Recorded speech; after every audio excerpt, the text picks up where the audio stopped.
Nunca he sido alguien que cree fácilmente en historias de fantasmas. Siempre había creído que el miedo tiene explicación, que los ruidos tienen causa, que las sensaciones extrañas son producto del estrés, el cansancio o la sugestión. Eso mismo pensaba Daniel. Daniel no era supersticioso, era práctico, analítico. Trabajaba desde casa como diseñador freelance y buscaba un lugar barato donde pudiera instalarse unos meses mientras organizaba sus finanzas. El edificio lo encontró por casualidad. Centro de la ciudad. Viejo. Fachada gris. Pintura descascarada. Ventanas angostas como si el edificio estuviera entrecerrando los ojos. El alquiler era sospechosamente bajo. Cuando preguntó por qué, el agente inmobiliario evitó mirarlo directamente y respondió algo vago. El último inquilino se fue de repente. Nada más. El apartamento 3B estaba limpio, demasiado limpio, sin polvo acumulado, sin señales claras de abandono prolongado. Lo único extraño era el techo del baño. Tenía un falso techo mal ajustado, apenas inclinado como si alguien lo hubiera levantado y colocado de nuevo con prisa. Daniel no le dio importancia. Las primeras 3 noches fueron normales. Silencio. Un silencio profundo, pero normal. Hasta la cuarta noche, 3:17 de la mañana. Daniel despertó sin saber por qué, y entonces lo escuchó. Pasos, lentos, arrastrados, justo encima de su cabeza. Al principio pensó que alguien caminaba en el techo del edificio.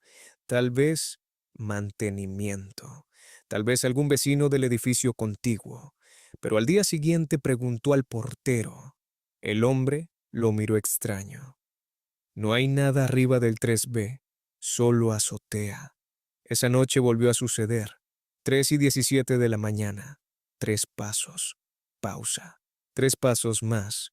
El sonido no era como zapatos. Era como piel contra concreto. Como si alguien caminara descalzo, arrastrando ligeramente los pies. La tercera noche decidió grabarlo.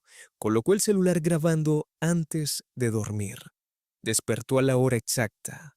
Los pasos comenzaron, pero cuando revisó el video al amanecer, no se escuchaban arriba, se escuchaban alrededor, como si alguien estuviera caminando dentro del apartamento, rodeándolo.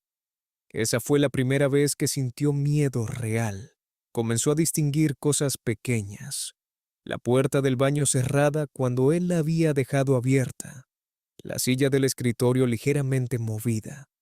Un vaso con agua que aparecía en la mesa cuando juraba no haberlo servido. Pensó que estaba estresado, hasta que una madrugada despertó incapaz de moverse. Parálisis del sueño, se dijo. Pero entonces sintió algo, un peso leve en el colchón, como si alguien se hubiera sentado a su lado.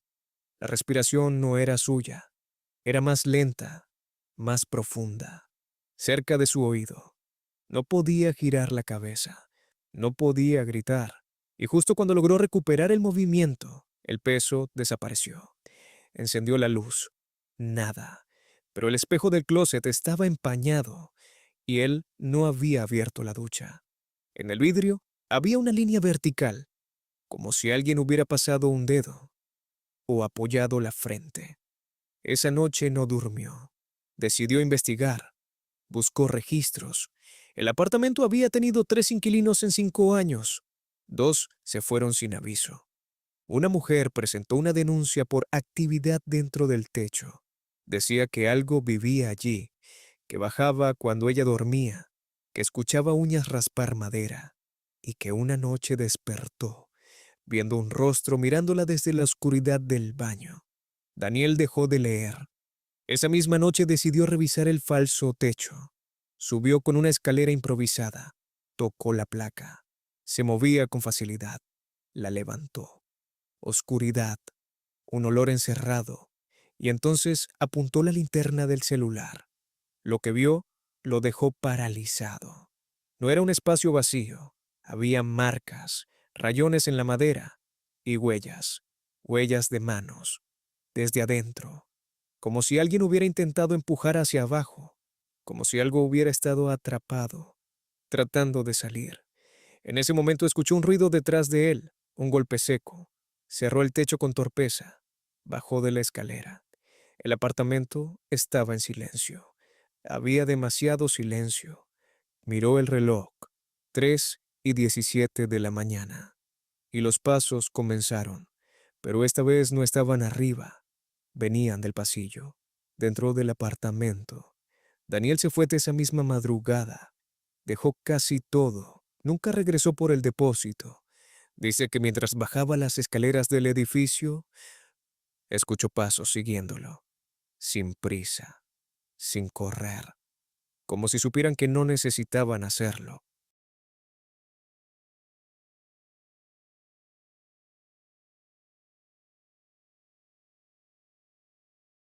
Esta historia no se encuentra en internet. Me la contó un amigo cercano. No voy a decir su nombre porque me pidió anonimato. Lo conozco desde hace años. No es alguien que invente cosas ni busca atención. De hecho, tardó meses en decidir contármelo. Una noche, hablando de lugares abandonados, se quedó callado y dijo: «Hay algo que nunca te conté. La escuela San Gabriel llevaba cerrada varios años cuando él y dos amigos decidieron entrar. Solo querían explorar, grabar algo interesante y salir con una anécdota. Nada paranormal, nada oscuro. Entraron por una ventana trasera que estaba rota. El edificio estaba como cualquier lugar abandonado: pupitres tirados, casilleros abiertos, murales infantiles deteriorados. Pero algo no encajaba. El silencio. No era normal. Sus pasos no hacían eco. Sus voces parecían apagarse antes de expandirse. Era como si el lugar absorbiera el sonido. Mientras revisaban la antigua oficina del director, uno de ellos encontró una puerta pequeña detrás de un archivador caído. No tenía señalización y la manija estaba limpia, demasiado limpia para un lugar cubierto de polvo, como si la hubieran utilizado antes ese mismo día. Empujaron. Del otro lado había una escalera angosta de concreto que descendía. Mi amigo me dijo que en ese momento sintió que estaban cruzando un límite, pero que igualmente bajaron. La temperatura cambió al pisar el primer escalón. El aire se sentía mucho más frío y tenía un olor metálico, como a hierro viejo, como a sangre. Abajo encontraron un pasillo corto, extrañamente limpio. Volvieron a sentir que no calzaba con lo abandonado de aquel lugar. Sin polvo, sin escombros. Al fondo había una puerta metálica, sin identificación, plana, pero imponente. La empujaron. La habitación era pequeña y estaba acolchada. El material amarillento de las paredes estaba cubierto de arañazos largos y profundos. Algunos habían atravesado la capa externa.